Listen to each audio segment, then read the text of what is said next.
Main motto क्या है, हमें तो रेजिस्टर के दोनों एंड्स के अक्रॉस पोटेंशियल पता होना चाहिए, बट इसमें नहीं पता। तो कहीं पर भी जीरो मानो, पहले तो ये जीरो, ये जीरो, ये जीरो, ये जीरो, ये जीरो, तो ये जीरो, पूरी लाइफ वायर है। ऊपर क्या मान लो, x। तो अगर ये x माना तो ये भी x और ये भी x और ये भी x और ये भी x और ये भी x। अब क्या मानो, consider x is a higher potential, तो करंट को फ्लो करा दो। तो यहाँ पे करंट आएगा लेट्स से I1, ये करंट I2। अब इधर देखो, हम जो रियलिटी में करंट मानते थे, अगर यहाँ पे करंट ना होता तो हमारी डायरेक्शन ऑफ करंट तो नीचे आती ना, बट इसमें arrow, this is the symbol of ammeter. Ammeter क्या बताता है, करंट की प्रेजेंस को बताता है, करंट कितना एम्पलीट्यूड का फ्लो कर रहा है। तो ये देखो कितने एम्पलीट्यूड का फ्लो कर रहा है, बट किधर, ऊपर, और हमारी डायरेक्शन के अकॉर्डिंग ये कैसा है, नीचे होना चाहिए। तो हम नेगेटिव साइन लिख सकते हैं। तो यहाँ पे जो करंट है वो I3 मान लिया, let's say I3, but I3 को जब मैं लिखूंगा तो क्या लिख सकता हूँ, क्योंकि ऑलरेडी उसने डायरेक्शन दे दी है। अब इसमें आ गया I4, आ जाओ, ये I4, ये I5, ये I6, और I6 कैसा लिखूंगा, प्लस या माइनस, क्योंकि जो हमने डायरेक्शन मानी रियलिटी में उसमें ही फ्लो कर रहा है। आओ जंक्शन हो लगाइए, जंक्शन हो क्या कहता है, जंक्शन पे आने वाला मस्ट बी करंट। तो बोलो जल्दी, I1 plus I2 plus I3 plus I4 plus I5 plus I6 must be equal to 0। जल्दी बोलो I1 की वैल्यू x बाय, जल्दी बोलो I2 की वैल्यू x बाय, I3 की वैल्यू -10, x4 की वैल्यू x बाय, I5 की value +5 is equal to solve for x, solve for x की वैल्यू निकाल लो, जो भी आएगा आंसर आ जाएगा। यहाँ पे रख देना वैल्यू, x की वैल्यू यहाँ पे रख दोगे, I1 पता लग जाएगा, I2 पता लग जाएगा। पॉजिटिव डायरेक्शन आई तो जो डायरेक्शन आपने मानी करंट उसी डायरेक्शन में फ्लो कर रहा है, और नेगेटिव आ गई तो डायरेक्शन रिवर्स कर देंगे। बताइए कोई दिक्कत पक्का। कल हम लोगों ने बात की थी कॉन्सेप्ट ऑफ सिमेट्री। सिमेट्री में हम लोगों ने देखा था मिरर सिमेट्री। क्या मिरर सिमेट्री के क्वेश्चंस कर लोगे, कोई दिक्कत आई? अगर नहीं आई तो एक क्वेश्चन करके दिखाओ।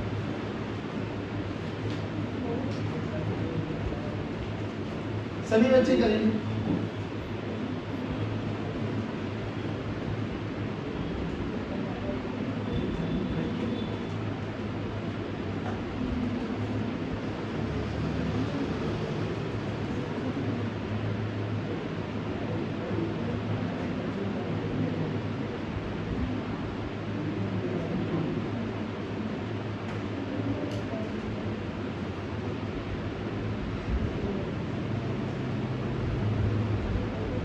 सभी रेजिस्टेंसेस आरोप के बच्चों, सभी रेजिस्टेंसेस आरोप के। फाइंड RAB, फाइंड RAB, जल्दी फाइंड RAB। इधर आप देखो, देखो बाबू प्रियंका, ऐसे देख, एक बार और समझा देता हूँ। चलो, पहली बात सिमेट्री का मतलब ये होता है बच्चे कि हम जो पढ़ रहे हैं ना वो है मिरर सिमेट्री। और मिरर सिमेट्री में ये बोला था कि जिधर करंट फ्लो कर रहा है ना उसके perpendicular line of symmetry draw कर दो। ये करंट ऐसी डायरेक्शन में जा रहा है तो परपेंडिकुलर का मतलब बिल्कुल ऐसे बीच से काटो कि लेफ्ट हैंड साइड पे भी जो सर्किट है एग्जैक्टली राइट हैंड साइड पे आ जाए। तो ये काटा हमने। फिर हमने बात की थी कि बच्चों जो ये लाइन ऑफ सिमेट्री है ना, ये it is nothing but a connecting wire, you can say live wire. तो लाइव वायर के हर पॉइंट का पोटेंशियल, तो इसको मैंने x माना तो ये भी x, तो ये भी। फिर हमने देखा, देखो इसने इस वायर को, AB वायर को बिल्कुल दो पार्ट्स में डिवाइड करा है। दो पार्ट्स का मतलब क्या है, अगर इसका रेजिस्टेंस 10 ओम है, मान लो 10 ओम है, तो कितना हो, 10 ओम पूरी वायर का रेजिस्टेंस है। तो इसने इसको दो पार्ट्स में कट कर दिया, तो 5 इधर 5 इधर। तो लेकिन हमारे यहाँ पे R है, तो ये कितना हो जाएगा, R/2 इधर और R/2 इधर। अब देखो ध्यान से क्या सिमेट्री बनाया, R इधर भी R, इधर भी R, इधर भी R/2 इधर भी R/2। यानी अगर मैं यहाँ पे मिरर रख दूं तो क्या बिल्कुल मिरर इमेज है? बिल्कुल। अब क्या करना है, सिंपली इसको देखो, A बीच में आ जाएगा X और साइड में आ जाएगा B। तो यहाँ पे लिखो A, यहाँ पे लिखो X, यहाँ पे लिखो, सिंपल। देखो ये वाला रेजिस्टेंस किस किस के बीच में, X और A, तो A और X के बीच में लगाओ। ये वाला किस किस के बीच में, A और X, A और X के बीच में लगाओ। ये R, ये भी R। अच्छा ये किस किस के बीच में, बट कितना, आधा। तो यहाँ पे R/2 लगा दो। अब देखो सिमिलरली ऐसे सर्किट उधर बनने वाले हैं जब मिरर इमेज बोल दी। तो मैंने क्या बोला, जो कि यहाँ पर जो भी सर्किट होगा तो इसका सेम आएगा। सोच अगर इसको सॉल्व करके मेरा आंसर x आया तो 2x हो जाएगा, सीरीज में ऐड हो जाएगा। तो हमने क्या बोला, इसको ऐड कर, बस इसको सिंपलीफाई कर लो। इसको सिंपलीफाई करके तुम्हारा आंसर R/4 आ रहा होगा। तो नेट आंसर कितना आ गया, 2 × R/4 यानी R/2। जल्दी बोलो, कोई दिक्कत? पक्का? श्योर? अब देखो हम बात कर रहे थे व्हीटस्टोन ब्रिज के बारे में और हमने बात की बैलेंस व्हीटस्टोन ब्रिज। अब बैलेंस में हमने क्या देखा था बच्चों, जल्दी जल्दी बोलो। R1/R2 = R3/R4 की रेशो के बराबर है, तो R5 को हम हटा देंगे। अगर R5 को हटा देंगे तो सर्किट हमारे लिए इजी बन सकता है। अब सीबीएसई मैक्सिमम टाइम ये क्वेश्चन पूछते हैं, ध्यान से सुनना, या जब भी आपके प्रैक्टिकल एग्जामिनर आएंगे तो ये क्वेश्चन पूछा जाता है। देखो ध्यान से, मान लो ये हमारे पास एक व्हीटस्टोन ब्रिज है,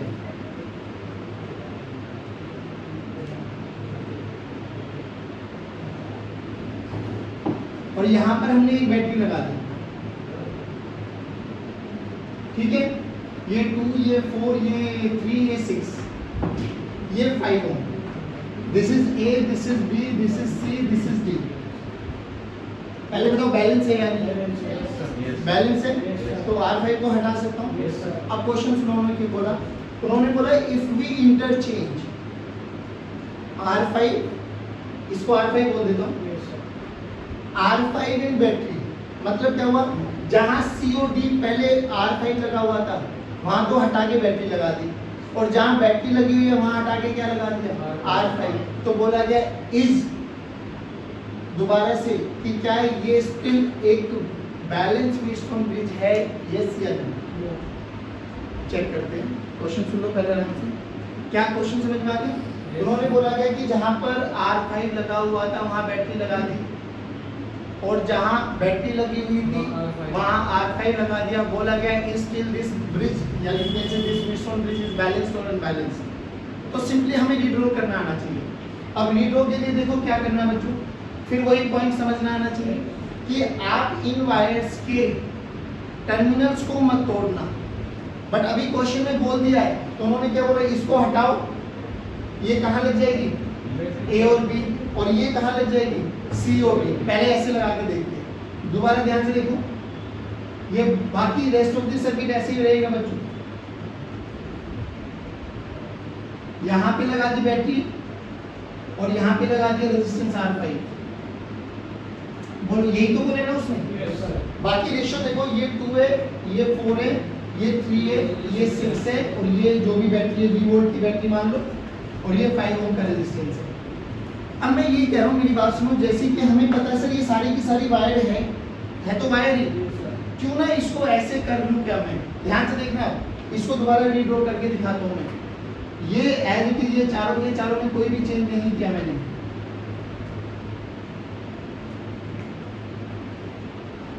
अब अगर आप ध्यान से सुनो, एक बच्चे ने बोला कि सर एक बार बताओ ना, इसको ऐसे घुमा के लेके आने की क्या जरूरत है, इसको मैं सीधा नहीं लेके जा सकता। भाई ये वाला पॉइंट और ये वाला पॉइंट के बीच में तो लगाना है ना रेजिस्टेंस, तो ये वाला पॉइंट ये रहा और ये वाला पॉइंट ये रहा। अब इसको ऐसे घुमा के लेके आने की क्या जरूरत है, मैं डायरेक्ट भी तो लगा सकता हूँ, ये से नो। पहली बात तो ये बताओ। फिर दूसरी बात बोला कि सर जो ये बैटरी ऐसी सीधी लगी हुई थी, क्या इस बैटरी को मैं घुमा के लगा सकता हूँ क्या? नहीं है। आप सोच, ये कौन है 2, ये कौन है 4, ये कौन है, ये कौन है 6, ये कौन है, देखो 2/3 4/6 स्टिल बैलेंस्ड। तो ये बहुत बेसिक सा क्वेश्चन है भाई, हर एक एग्जामिनर और कभी कभार सीबीएसई में कॉन्सेप्चुअल क्वेश्चंस में आते हैं कि अगर बैलेंस व्हीटस्टोन ब्रिज में से मैं गैल्वेनोमीटर, इसको गैल्वेनोमीटर वाली वायर बोलते हैं, अभी बताएंगे कि अगर ये वाली वायर को और बैटरी को इंटरचेंज कर दूं तो क्या ब्रिज पे कोई फर्क पड़ने वाला है? कोई भी इफेक्ट नहीं पड़ने वाला। चेक करके देखा भाई, जो रेजिस्टेंस पहले ऐसे लग रहा था वो ऐसे लग गया, जो बैटरी पहले इनके टर्मिनल्स के बीच में लगी थी वो ऐसे लगी। स्टिल ब्रिज कैसा है, बैलेंस। और ब्रिज बैलेंस है तो अभी भी ये दोनों क्या हो जाएंगे, ये कैंसिल आउट हो जाएंगे।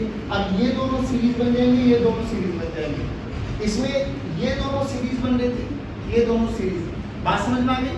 बस आर इक्विवेलेंट चेंज हो जाएगा, बाकी सर्किट अभी भी बैलेंस का बैलेंस रहने वाला नहीं है ना। इधर देखो, जब ये वाला हटाना था तो ये 2 और 4 पैरेलल सीरीज में आए ना बच्चे, और ये 3 और 6 सीरीज में आए। अब ये हटा दोगे तो क्या हो जाएगा, ये दोनों और आपस में नहीं आए, समझ में पक्का? तो आर इक्विवेलेंट में चेंज हो जाएगा, बाकी बैलेंस अभी भी रहने वाला है, मतलब कोई दिक्कत? पक्की बात? चलिए अब इसमें आते हैं बच्चों इनफाइनाइट लैडर सीरीज, ठीक है? वो आपको सोल्व करने का तरीका बता दूं। देखो, इनफाइनाइट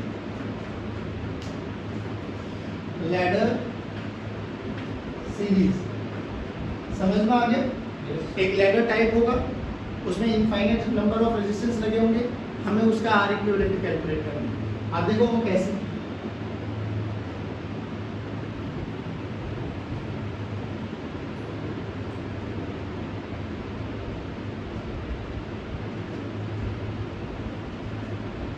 आप समझ लेना ये इंफिनिटी तक है, ठीक? इसकी वैल्यू 1 2 1 2 1 2 1 2 एंड सो ऑन। हमसे बोला गया find equivalent between A and B, find R equivalent between A and B.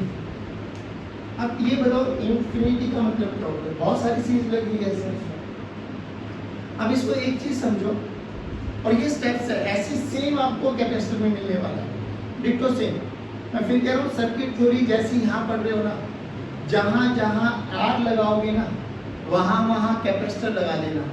Same numericals लाने वाले, कॉन्सेप्ट बिल्कुल भी चेंज नहीं होने वाला, ध्यान रखना। बस फर्क क्या पड़ेगा, जो यहाँ सीरीज में होता है ना, वो वहाँ पैरेलल में हो जाएगा। जो वहाँ पैरेलल में होता है वो सीरीज में, और जो यहाँ पैरेलल में होता है वो सीरीज हो जाएगा। बस इतना सा फर्क पड़ने वाला है, बाकी सर्किट थ्योरी डिट्टो सेम होगा। अब सुनो, इसमें कैसे, मान लो मैं दुनिया का सबसे अमीर आदमी, एलन मस्क के बाद, मतलब एलन मस्क से एलन मस्क से पहले मैं ही आता हूँ। सोचो इतना अमीर आदमी। अब सोचो अगर इतना अमीर आदमी मेरे जेब में से अगर 1 2 लाख रुपए गिर भी गए, ऐसा थोड़ी ना मैं रोने लग जाऊंगा। बट सोच मेरे पास है ही 1 लाख रुपया और वो ही गिर गया, मैं तो भाई साहब आत्महत्या करने लायक हो जाएगी। तो सिमिलरली ये बताए, इतना इनफाइनाइट सीरीज है, अगर इसमें से मैं एक सर्किट को हटा भी दूं तो इसकी नेट इक्विवेलेंट में क्या फर्क पड़ने वाला है? कुछ भी नहीं भाई। ये देखो ना, सेम इसी सर्किट का रिपीटेशन है ना। अगर मैं एक सर्किट हटा भी दूं तो भी मैं कह सकता हूं, देखो ध्यान से, इसके बाद रिपीटेशन देखो, रिपीटेशन कहां से हो रहा है? ये वाला पॉइंट है, तो ये और सी और डी, मैं ये करूँ इस सर्किट को हटा दूं तो अभी भी आर इक्विवेलेंट कितना करने वाला है? जो भी आएगा, लेट से एक्स आ रहा है, मान लिया कि let x be the equivalent between A and B, इन सबको सोल्व करके वैल्यू एक्स आई है। अभी अगर इसको हटा दूंगा ना तो भी एक्स ही है। इनफाइनाइट में से एक लैडर हटाया, एक सर्किट हटाया है, तो नेट इक्विवेलेंट पे कोई फर्क पड़ने वाला नहीं। सो ये 1 लाख सीरीज है, एक हटा दिया, एक और जोड़ दो पीछे, एक हटा दिया, एक और जोड़ते चले जाओ पीछे। इनफाइनाइट का मतलब ये होना है कितना भी लगा सकते हो जितना मर्जी, उसमें से मैं केवल एक को हटा रहा हूं। तो देखो सबसे पहला स्टेप क्या है, let x be the, X मानो एक्स मान लो, आर मानो आर मान लो, टोटली आपकी मर्जी। Let x be the R equivalent between A and B. मैंने मान लिया कि इसके बीच का इक्विवेलेंट कितना है? ए और बी। ए और बी के बीच का कितना है? एक्स। अब अगर मैं इसको हटा दूं सर्किट में से, देखना ध्यान से, ये ए है बच्चों, ये बी है, ये पॉइंट सी है और ये पॉइंट डी है, और यहां से दोबारा स्टार्ट करो तो ये वाला पॉइंट भी सी है, ये वाला पॉइंट भी डी है। दोबारा देखो वही रिपीटेशन आ गई, तो ये भी कहां तक है? इन्फिनिटी। तो अगर मैंने ए और बी के बीच में एक्स माना है तो सी और डी के बीच में भी कितना आएगा? अगर सी और डी के बीच में एक्स है तो ये भी कितना हुआ? इस सर्किट को सोल्व कर लो, काम खत्म। Solve this circuit. आगे कैसे, ध्यान से सुनना, ये दोनों इसके साथ और इक्वल टू इसके बराबर, नेट इक्विवेलेंट ये तो है। देखो x और ये 1 है, ये 2 है, तो इन दोनों को सोल्व करो। 2x by 2 plus x, 2x by 2 plus x, ये तो इन दोनों का इक्विवेलेंट आया। प्लस में 1 आ जाएगा, इक्वल टू किसके बराबर है, क्योंकि a और b के बीच में और a और b के बीच में क्या मान है, सॉल्व फॉर x। एक क्वाड्रेटिक इक्वेशन बनेगी, क्वाड्रेटिक इक्वेशन के दो रूट्स आएंगे, एक प्लस और एक, आपका आंसर क्या आएगा, प्लस, क्योंकि रेजिस्टेंस किसकी प्रॉपर्टी होती है, मटेरियल की, rho L by resistivity negative होती नहीं है, लेंथ नेगेटिव हो नहीं सकती, एरिया क्रॉस सेक्शन नेगेटिव हो नहीं सकता, तो रेजिस्टेंस नेगेटिव, तो इसकी दो रूट्स आएंगे ना, क्वाड्रेटिक इक्वेशन है बाबा, तो एक पॉजिटिव आएगा और एक, तो आपका आंसर क्या आएगा, खत्म। दोबारा सुनो, जब भी इनफाइनाइट लेटर आ जाए सबसे पहले आपको ये चेक करना है कि क्या सिमेट्री बन रही है। 99% में तुझे डायरेक्ट दिखाई दे जाएगा सिमेट्री है, 1% केस है जो नहीं दिखाई देगा, वो मैं भी कराऊंगा। तो जब आपको दिखाई दे जाएगा तो कोई दिक्कत ही नहीं है, क्या करना है, इनके बीच में जिनके क्रॉस निकालना है, चुपचाप मान लो, लेट x y z जो तुझे मानना है कि लेट ये इसके बीच में है, एक सर्किट को हटाना है जहां से वो रिपीटेड मोड में है। तो देखो 1 और 2 1 और 2, तो यानी ये वाले पॉइंट से जहां से वो अपने आप को रिपीट कर रहा है, सर्किट को अलग कर दो, तो जितना a और b के बीच में आएगा ना, उतना ही c और d के बीच में आएगा, तो c और d यहाँ पर भी लगा हुआ है। बस ये वाले फ्रंट वाले पार्ट को सोल्व कर लो, x की वैल्यू कैलकुलेट कर लो, क्वाड्रेटिक इक्वेशन बनेगी, सोल्व फॉर x, जो भी आपके पास प्लस आंसर आ जाएगा, that is R equivalent between a and b। जल्दी बताओ, समझ में आया क्या? श्योर? देखो इसको,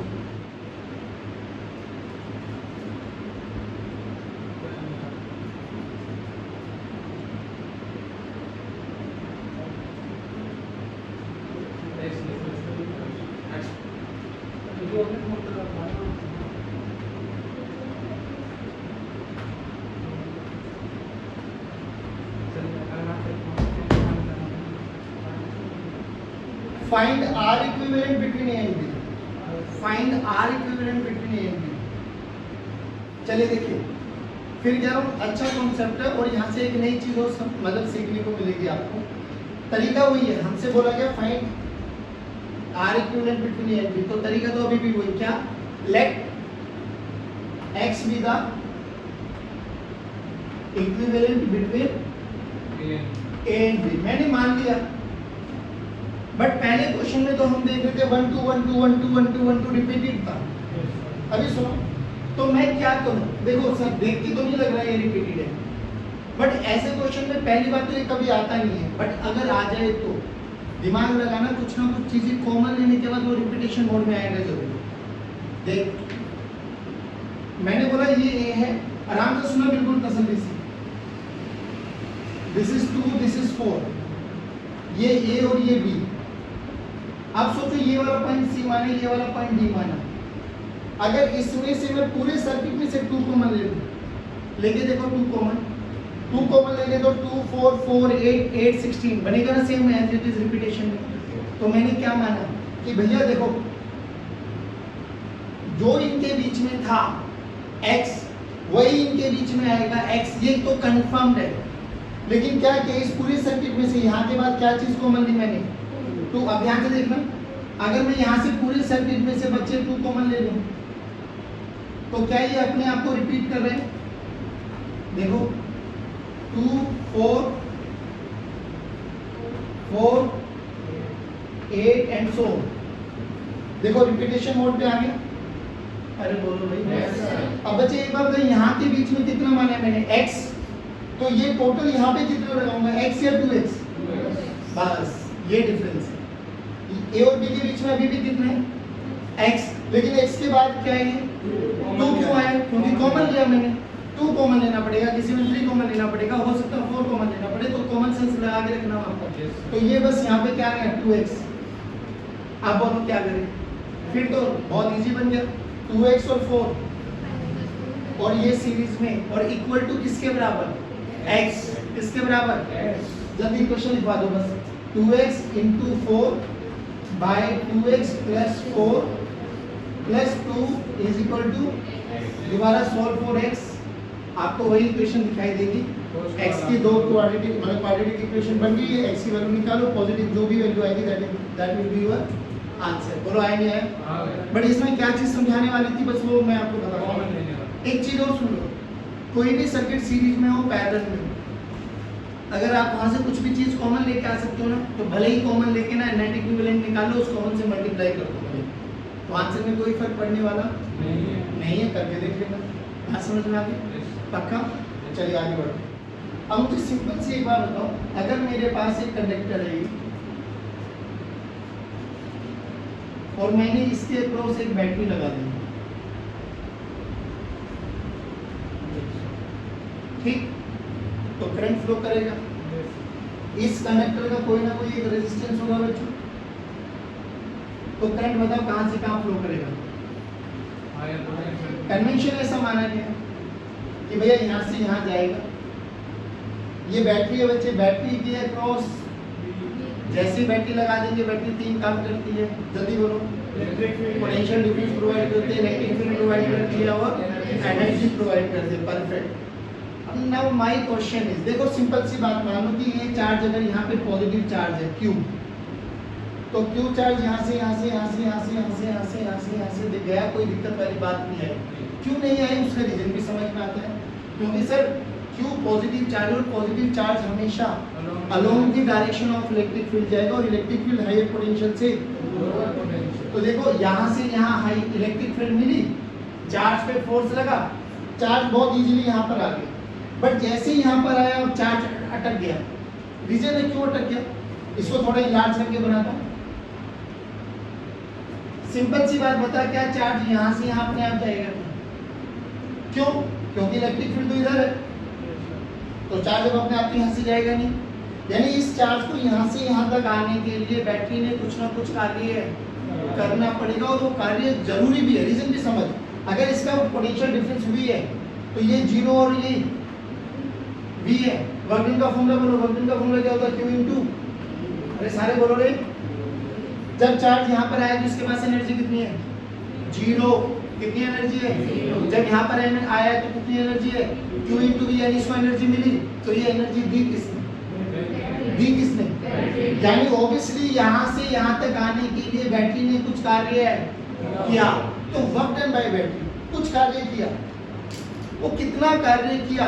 अब सुनो, आप लोग देखोगे, आप लोगों को ना न्यूमेरिकल में दो चीजें लिखी मिलती है, एक जिसको हम बोलते हैं EMF, एक जिसको बोलते हैं हम पोटेंशियल डिफरेंस या टर्मिनल पोटेंशियल।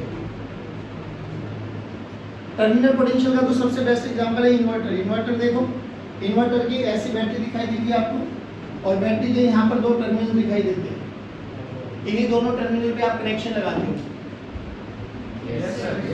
और कभी अगर पोटेंशियल डिफरेंस चेक करना होता है तो वो वोल्ट मीटर वगैरह लेके आते हैं, इनको कनेक्ट करते हैं, तो बेसिकली जो हम मेजर करते हैं ना वो हमारा टर्मिनल पोटेंशियल होता है V।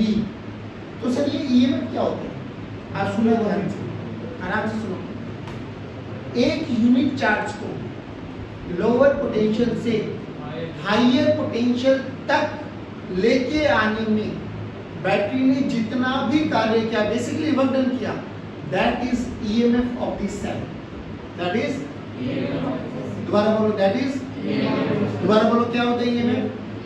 एक यूनिट चार्ज, बेसिकली एक कूलाम खोलने भी के लिए, तो अगर डेफिनेशन को और फील लेना चाहे तो एक कूलाम चार्ज को लोअर पोटेंशियल से हायर पोटेंशियल तक लेके आने के लिए बैटरी ने जो भी कार्य किया, that is EMF of this cell. और ये कार्य जरूरी भी है, रीजन है क्योंकि हमने बोला सर्किट में करंट कंप्लीटली तभी तो फ्लो करेगा बच्चों। नहीं तो देखो यहाँ से चला, यहाँ के रुक गया, तो सर्किट कंप्लीट कहाँ होगा?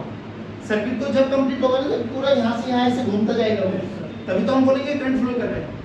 अरे बोलो भाई, तो यहाँ के तो चार्ज रुक गया, अब यहाँ से यहाँ तक कौन लेके जाएगा? बैटरी, अपने आप तक नहीं जाने वाला। तो यहाँ से यहाँ तक उठा के लेके आने में बैटरी ने कितना कार्य किया? That is EMF। अच्छा, अब बात ये आती है, जितना कार्य बैटरी करते क्या वो सारा का सारा हमें मिलता है क्या? नहीं, क्योंकि अब जब आप लोग इलेक्ट्रोकेमिस्ट्री पढ़ोगे अपनी 12th स्टैंडर्ड में, तो यू विल रियलाइज कि इसके अंदर है ना कुछ रिएक्शंस होती है, इसके अंदर है ना एक इंटरनल रेजिस्टेंस होता है, जिसके कारण कुछ ना कुछ लॉस होता है एनर्जी का। अब एक छोटी सी कहानी सुनो। मान लो अभी देखो, पहली बात वर्क डन का फॉर्मूला Q इंटू V। अगर Q में यूनिट चार्ज मान के चल रहा हूं तो वर्क डन की यूनिट है जूल, और वही जूल 1 वोल्ट के बराबर है। अरे बोलो भाई। तो सोच, अगर बैटरी ने यहाँ से यहाँ तक आने के लिए 15 जूल का कार्य किया, 15 joule is nothing but 15 volt का उसने ईएमएफ किया बेसिकली। यहाँ से यहाँ तक आने के लिए 15 जूल का कार्य किया, हमें मिला जो है वो 12 जूल है, तो वो 3 जूल कहाँ गए? तो बैटरी जितना कार्य करेगी that is EMF of this cell. जो हमें मिलता है दैट इज टर्मिनल पोटेंशियल, और जो लॉस होता है दैट इज इंटरनल रेजिस्टेंस के कारण जो भी एनर्जी का लॉस होता है। तो अगर यहाँ से यहाँ बैटरी ने मान लो 15 जूल का कार्य किया और हमें मिला 10 वोल्ट, तो वो 5 वोल्ट का कहाँ गया, 5 जूल कहाँ गया? वो इसके इंटरनल रेजिस्टेंस में हीट की फॉर्म में रेडिएट आउट हो गया। That's it. बात समझ में आ गया? तो पक्की बात, एक चीज और याद करो बच्चों, जब भी आपके पास न्यूमेरिकल में लिखा आएगा ना कि ए सेल ऑफ ईएमएफ ई, तो हमेशा ध्यान रखना उसके साथ इंटरनल रेजिस्टेंस जरूर देगा वो, उसके साथ हमेशा इंटरनल रेजिस्टेंस देगा। जब भी ये लिखाएगा ना कि सेल हैविंग 10 वोल्ट का पोटेंशियल डिफरेंस, 10 वोल्ट का पोटेंशियल डिफरेंस और a cell is having a EMF of 10 volt, दोनों में डिफरेंस देखो। इसमें 10 वोल्ट में वो एनर्जी के लॉसेस को काउंट कर चुका है, ईएमएफ ऑफ 10 वोल्ट में वो एनर्जी के लॉसेस को काउंट। बात समझ में आई?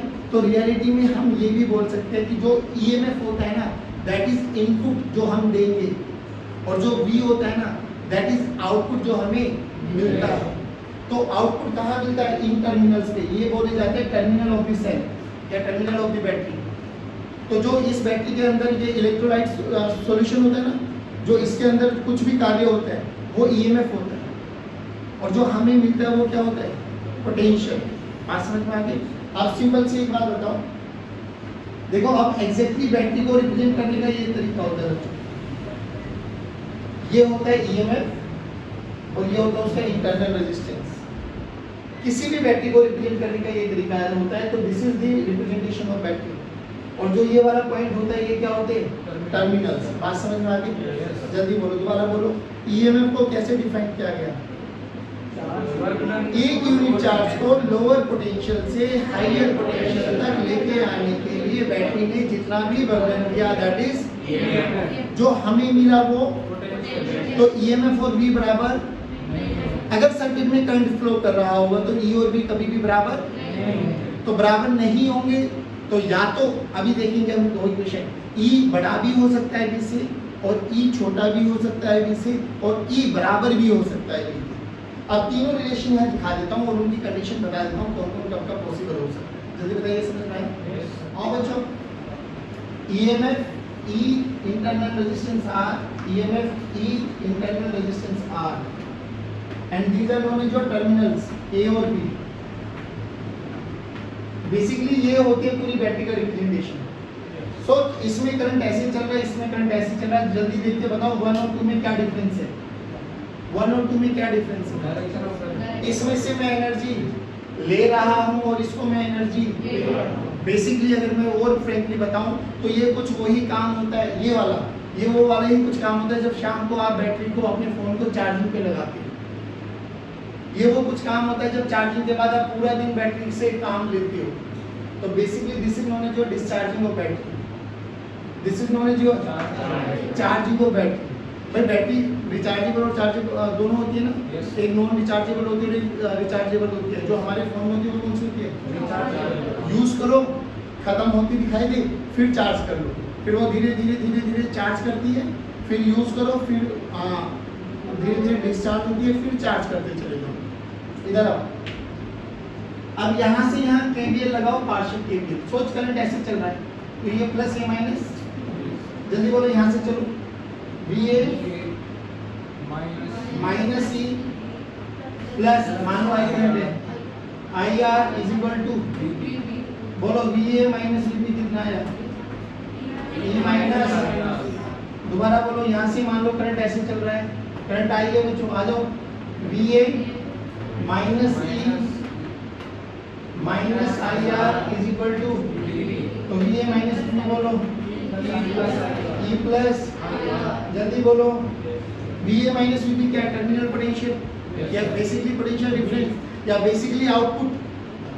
ध्यान से देख, यहाँ पे V है, V क्या है, E माइनस समथिंग, तो यहाँ पर V कैसे कहूँ, लेस देन E है, यहाँ पे V लेस देन E, ये देख V क्या है, E प्लस समथिंग, तो EMF से बड़ा है, तो V is greater than E।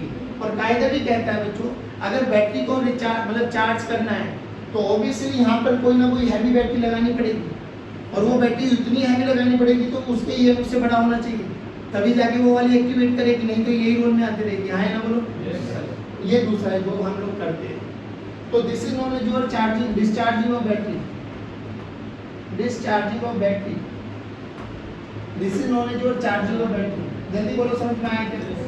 सोच, if there is no current in this circuit, कोई भी वो ले लो, करंट है ही नहीं सर्किट में, यानी ओपन सर्किट है भाई, ओपन सर्किट होगा तभी तो करंट जीरो है।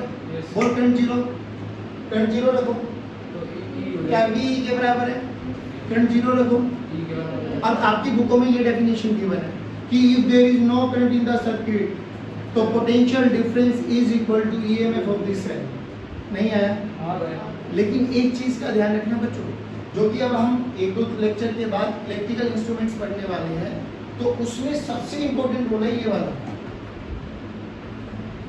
If I equal to zero.